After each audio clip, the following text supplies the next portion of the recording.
Welcome to Financial Insider Weekly. I'm your host, Michael Gray, CPA. My guest today is David Beck. David is a certified financial planner, and his practice focuses on helping families plan for financing college education. He has his own financial planning company, Bay Area Planners. David came to the United States from England in 1982, and he worked in product management for electronic component manufacturers, including Tyco. But he saw the youth culture at high-tech companies, and he decided that wasn't where he was going to be long-term. So he started a second career in financial planning. David graduated in 2006 from the financial planning program at UC Santa Cruz Extension. In November 2006, he was trying to help a niece with financing issues for her college education, and he discovered that he didn't know as much as he wished that he knew about it. So he decided to focus on that area, and it's developed into his full-time business. And he says that he's found helping people in this area to be very rewarding. So David, thank you for joining me today. It's a pleasure to be here. And today we're going to be talking about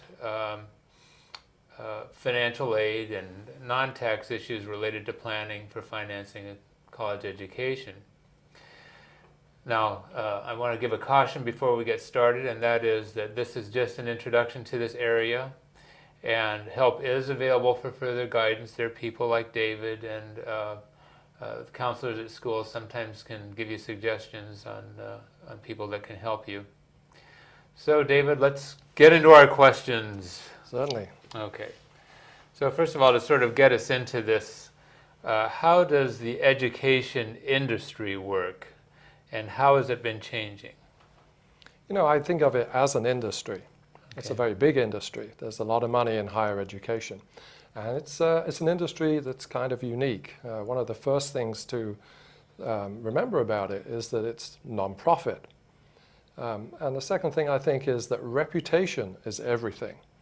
So we have a situation here where colleges want to promote themselves through having a high reputation. This gives them more students who apply, more revenue coming in, and they immediately spend the revenue to make themselves even more attractive, so they get even more students next year. The last decade or so has been very good to the private colleges that are a large part of higher education.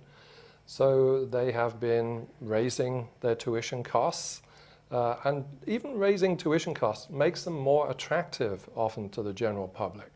They say, oh, they have raised their tuition costs, they must be good. They get more people apply.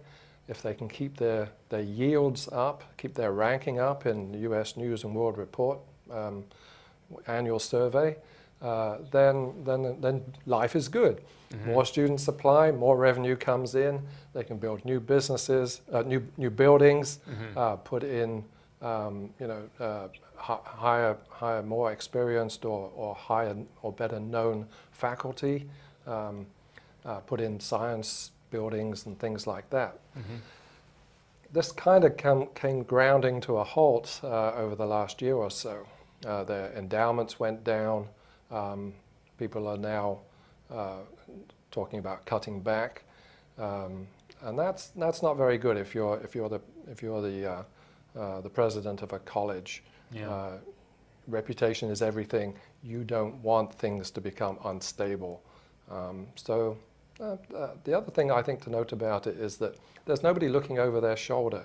If this were a business that were having this as a business plan, at some point when they falter, there's another company looking at them to snap them up.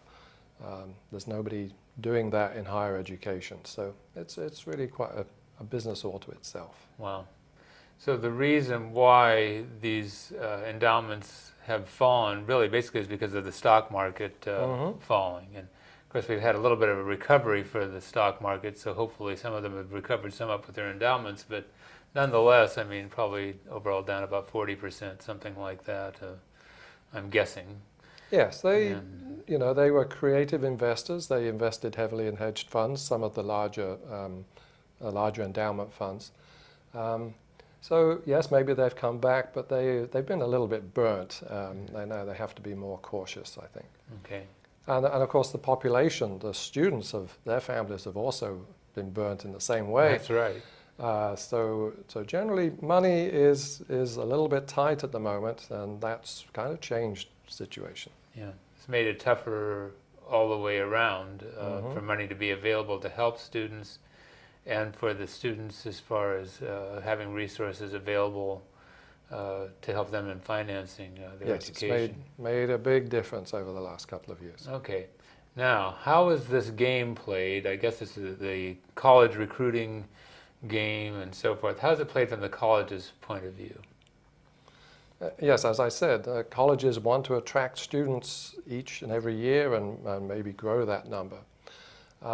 So they are very sophisticated in doing that. There's competition between colleges. So they use predictive modeling software, and they have something that they call enrollment management. So enrollment management is a mixture of marketing strategies and pricing strategies so that they can keep attracting students to their colleges. The term, I think, that brings it over to you is that they need to fill the seats. Okay. So they have a good number of people employed in doing this, and very sophisticated. Okay. Now, what's the function of college financial aid counselors? In a college, there is an admissions side, so there's an admissions office, and then there's also a financial aid office. And the financial aid administrators or officers sit in that financial aid office. And they're there to make it possible for the students to come, through giving them grants and spreading federal money around. So, like I say, reputation is everything. They want a good class. They want a diverse class, a freshman class coming in. That diverse class will have some people who have a lot of financial aid and some people who are able to pay for it themselves. Some families are able to pay for it themselves. The financial aid officer takes the available money, which may come partly from the government and partly from the college itself, spreads it around these students to make sure that those seats get filled, and hopefully at kind of the lowest cost to the college. So last year in particular was a very uncertain year. They were not at all sure as to how much money the incoming students would have. In actual fact, although their money is down, that endowment money was down, they may be actually a little bit overspent last year in terms of giving help to college, help to the students. So we'll have to see how that plays out this year. But overall, very competitive situation between colleges, but very sophisticated in the way that they manage and distribute this money. Okay. So folks, I just wanted to let you know that this interview is happening in January of 2010, and so some people may be watching this at a later time. So to give you a little reference, especially when we're talking about what happened last year, so we're talking about 2009. 2009. Okay. So when should a family start planning a child for funding a college education? The pat answer to that is at birth of the Okay. child. But that's sometimes a little unrealistic. You have a younger family. Younger families